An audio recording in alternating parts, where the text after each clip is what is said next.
السلام علیکم جناب، خیریت سے ہیں؟ ٹھیک ہیں؟ پاکستان اس جنگ کے بعد، مئی میں ہونے والی جنگ کے بعد ایک دم سے پوری دنیا کے اندر دنیا کی آنکھ کا تارا بن گیا۔ اچھا، ایسا کیا ہوا ہے پس پردہ کہ کچھ بات سمجھ نہیں آ رہی ہے، اور ہمارے لیے بھی بڑا شوق تھا کہ یار اس میں تو کوئی شک نہیں ہے کہ پاکستان کا جغرافیہ جو ہے اس کے بارے میں ہماری ڈزنز آف نہیں ہنڈریڈز آف ویڈیوز آپ کو ملیں گی کہ جس کے اوپر ہم بات کر رہے تھے۔ ہم سے مراد یہ ہے جتنی ٹیم ہے، جو ہمارے اس طرح کے لوگ ہیں، وہ یہ بات کر رہے تھے کہ یار پاکستان کی اہمیت کو کیوں نگیٹ کیا جا رہا ہے۔ اور اب اچانک کیا ہوا کہ پالیسی شفٹ ہو گئی۔ دیکھیں، اس کے اوپر جو معلومات ہے میں وہ آپ سے شیئر کرتا ہوں۔ ایک تو پاکستان کے اندر اس وقت میں مطلب یہ موضوع ہے بھی اور ہٹ کے بھی ہے کہ جو اس وقت ہائیبریڈ جو پروگرام چل رہا ہے نا پاکستان میں، آپ مطلب مجھے اچھا لگے یا آپ کو اچھا لگے یا برا لگے، کچھ بھی ہے، اس وقت میں یہی موضوع ہے۔ لیکن یہ کچھ ٹائم کے لیے ہے، اگلے الیکشن تک جو ہے نا معاملات کو سیٹل کرنا ہوگا، اور یہ پاکستان کو فلی ڈیموکریسی پر لانا ہوگا اگر پاکستان کی حفاظت چاہتے ہیں تو۔ ادروائز اگر آپ یہ کہیں کہ یہ سٹائل آف گورنمنٹ پرولونگ کرے گا، نہیں، یہ پھر ایک دم سے کلیپس کر دے گا۔ لیکن ہاں، 5 سال تک کے لیے نکال لیں، کوئی حرج نہیں ہے، اور اس کے بعد ایک جینین الیکشن ہونا چاہیے، اور اس کی ایک طریقہ کار ہونا چاہیے، اور وہ واضح ہونا چاہیے۔ اب میں آپ کو بتاؤں کہ ایسا کیا ہوا پیچھے۔ دیکھیں، 2-3 چیزیں ایسی تھیں کہ ٹیکنالوجی جو امریکہ کے پاس تھی، اس کے بعد یورپ کے پاس تھی۔ یورپ میں فرانس، جرمنی، لنڈن اور دیگر ممالک بھی تھے، لیکن مین یہ لیڈ کر رہے تھے۔ پھر اس کے بعد ایک ایسی ٹیکنالوجی تھی جس کو ہم کہتے تھے کہ یہ تھوڑی سی اولڈ ہو گئی ہے، وہ رشینز کے پاس تھی۔ اور جو ان کا سٹائل آف گورنمنٹ تھا، وہ اگر آپ دیکھیں، اب یہ ساری چیزیں جو نا چل رہی تھی پیرالل۔ تو یہ جو ایک ہمارے یہاں مطلب میں آپ کو بتاؤں کہ پیوٹن کے بارے میں نا ایک نیگیٹو امپیکٹ کیا جاتا ہے، جب اس کے بارے میں آپ کو پازیٹیو بات بتاتا ہوں، جس سے آپ کو واضح ہوگا کہ یہ مسئلہ کیا ہے، کیوں اتنا پیوٹن کو برا کہا جاتا ہے۔ جیسے جنرل فیض کو کہا جاتا ہے لنڈے کا پیوٹن، یہ وہ، اور میں بھی کہتا ہوں، اور یہ اس میں کوئی شک نہیں ہے۔ لیکن وہ پیوٹن بننا چاہتا تھا، لیکن پیوٹن ایکچولی کون ہے؟ پیوٹن وہ ہے کہ جب اس نے اقتدار سنبھالا تھا، 2 بریڈ کے پیسز، جس کو ہم ڈبل روٹی کہتے ہیں پاکستان میں، 2 بریڈ کے پیس کے لیے عورت اپنی عزت دیتی تھی، مجبور ہو جاتی تھی، اس کو ایک وقت کی روٹی نہیں مل رہی ہوتی تھی، ٹھیک ہے، تو وہ 2 بریڈ کا پیس دے کے اس کے ساتھ جو نا یہ سب کچھ تھا۔ مردوں کی بھی یہی حالت تھی، بچوں کے ساتھ ایسا ہو رہا تھا، ٹھیک ہے نا۔ دودھ کا ایک کپ جو تھا نا، وہ مشکل ہوا تھا، پورا نظام درم برم تھا۔ اس وقت میں پیوٹن نے ان معاملات کو سنبھالا تھا، اور اس وقت میں پورے رشیا کے اندر کوئی اس طرح کی سچویشن نہیں ہے کہ بھوک ہو۔ سارے معاملات جو نا سیٹل ہوئے ہیں، اور یہ پیوٹن کے دور میں ہوئے ہیں۔ تو پیوٹن کو جو نا بلینز آف ڈالر جی ملک سے باہر رکھے ہوئے ہیں، اور بڑا ٹریلین ہے جی، یہ ہے جی، وہ ہے جی، اس کو کیا جانا؟ اب اس نے قبر میں ہی جانا، وہ کیوں جائے گا رشیا سے؟ لیکن اس کے بارے میں یہ بات ہوتی ہیں، مطلب اس کی عمر دیکھیں، اس کا سٹائل دیکھیں، اس کی انرجی دیکھیں کہ جی بھی ہے جی، یہ جی ظالم ہے جی، فلانا ہے جی، فلانا۔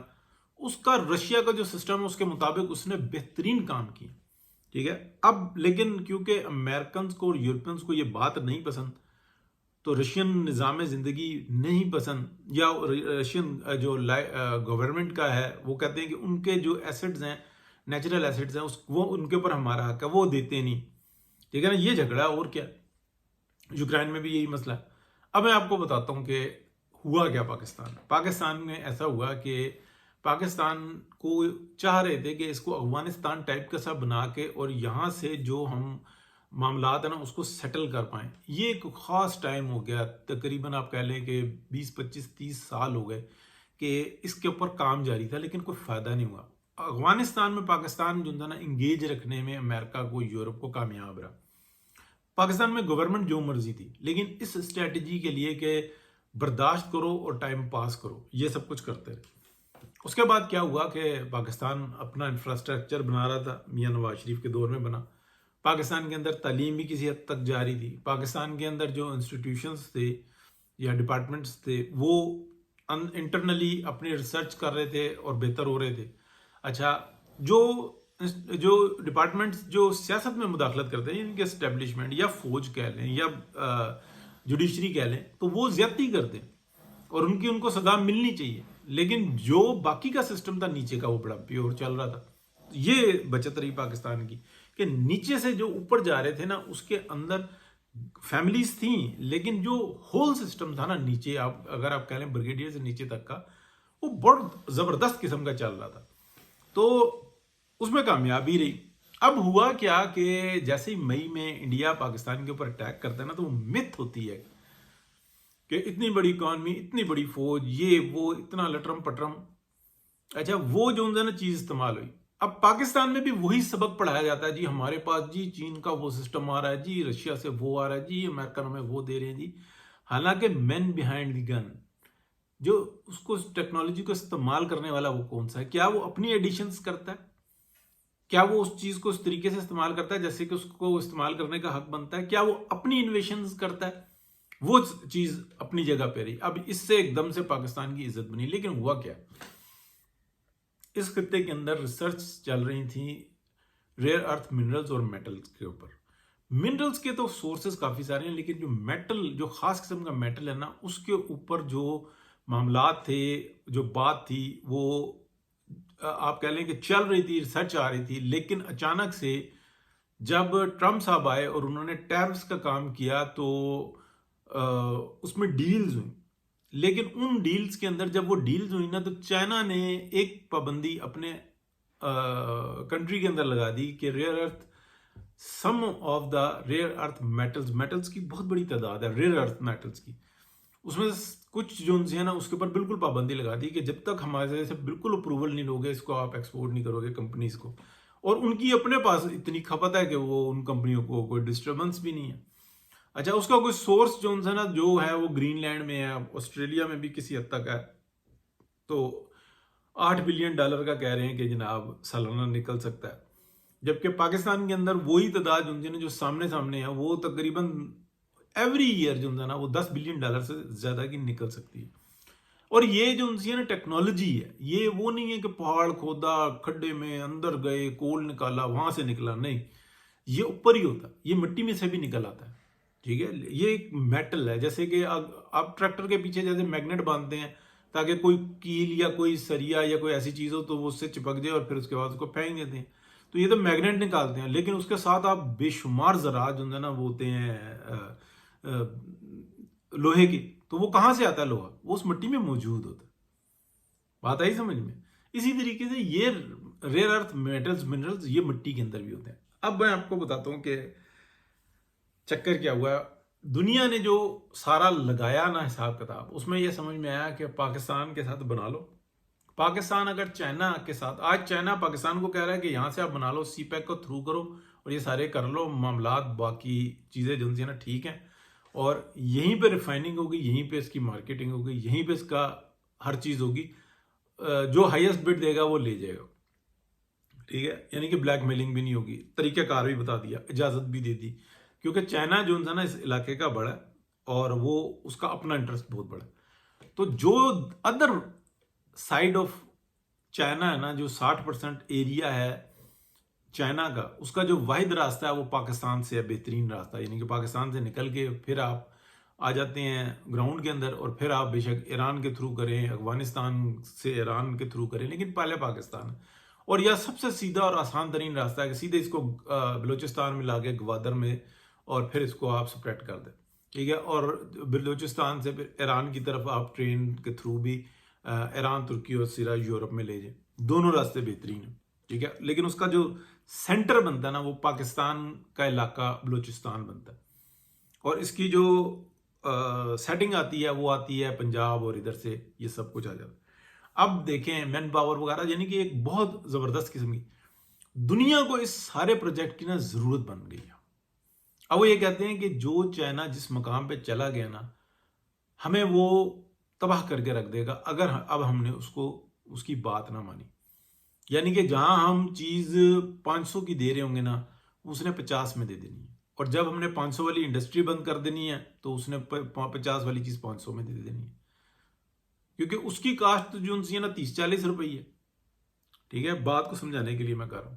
1 اور 10 کا فرق ہے. تو بہتر یہ ہے کہ اس سے بنا لو اور ادرس جو ان سے نا سائڈ ان کے اوپر آپ ورک کر لو. وہ ممکن ہے. اور پھر یہ میٹلز اور یہ ساری چیزیں جو ہیں نا پاکستان پہ آنے والے وقت میں پاکستان اور چائنا پہ ڈیپینڈنگ ہو جائیں گی، کیونکہ بہت تیزی سے جو نا ٹیکنالوجی شفٹ ہو رہی ہے. میں آپ کو ایک ایگزامپل دینے لگوں. ایک گاڑی ایسی جو بیٹری کے اوپر چلتی ہے، جس کے اندر ڈیزل پیٹرول کا کام ہی نہیں ہے، دنیا میں مشہور ہے. ایسی گاڑیاں چائنا میں بھی آ رہی ہیں. اس وقت کیا کریں گے کہ 10 لاکھ کی جو گاڑی ہے وہ 2 لاکھ میں مل رہی ہوگی اور سیم چیزیں ہوں گی یا اس سے بہتر ہی ہوں گی. تو کیا ہوگا؟ تو یہی ہوگا کہ پوری دنیا کی اکانومی کلیپس کر جائے گی. وہ چائنا چاہتا نہیں ہے. چائنا جب ڈیبیٹ کرتا تھا وہ کھل کے کہتا ہے ٹھیک ہے، میں ایک سٹیپ بائی سٹیپ چلوں گا، مرضی تمہاری ہے کہ تم کس جگہ پہ جا کے مانتے ہو، مجبوری ہماری ہے ہی نہیں، اور نہ ہم آپ کو بودر کر رہے ہیں، نہ ہم آپ کو پریشرائز کر رہے ہیں. یہ ہمارا راستہ ہے. ہم زور سے چاہیں آج ہی لے لیں، آرام سے چاہیں تو 10 سال کے بعد ہمارے پاس خود ہی ہوگا. اس خطے نے کامیاب ہونا ہی ہونا ہے. پاکستان ہانگ کانگ سنگاپور سے بھی بہتر ہو جائے گا.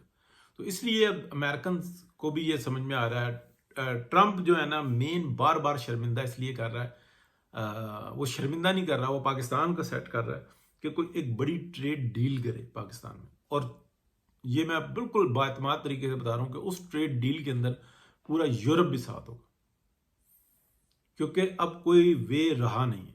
اور یہ جو اسرائیلی جو ایک وہ ہے نا، اس ٹیکنالوجی کے استعمال سے جو پاکستان نے کی مئی کے اندر انڈیا کے اگینسٹ، تو اس وقت میں یہ پتہ لگا کہ جو ہم نے جو کچھ کیا ہوا ہے وہ اب معاملات مشکل ہو چکے ہوئے ہیں. وہ پاکستانیوں کی اپنی محنت بھی ہے اور اللہ تعالیٰ کے کرم سے پاکستانیوں کی اپنی محنت بھی ہے اور کچھ ان کو باہر سے سپورٹ بھی ملی ہے. تو کچھ ایسا نہ ہو جائے کہ ہم پھر شرمندہ ہوں، پھر ہمیں چڑھ دوڑنا پڑے اور پھر کہیں یہ نہ ہو کہ اور معاملات خراب ہو جائیں. کیونکہ رشیا کا بھی حال دیکھا ہوا ہے، یہ مطلب تاریخ بھری پڑی ہے. مطلب رشیا کا جب ٹوٹا تھا تو اس سے 1 دن پہلے کیا حالات تھے، اور پھر بھوک ہی بھوک تھی، نہیں سمجھ میں آ رہا تھا. تو ایسا نہیں ہے کہ یہ دنیا میں کہیں اور نہیں ہو سکتا، یہ بے شمار دفعہ ہوا ہے. اور ٹیکنالوجی اتنی بھی ہائی نہیں ہوئی کہ وہ قحط کو روک سکے، وہ طوفان کو روک سکے. ایک دریا راوی نہیں کنٹرول ہوا اور نہ وہ ہو سکتا ہے. قدرت کے کام قدرت کے ہیں. چلیں جی، بہت شکریہ. اللہ حافظ.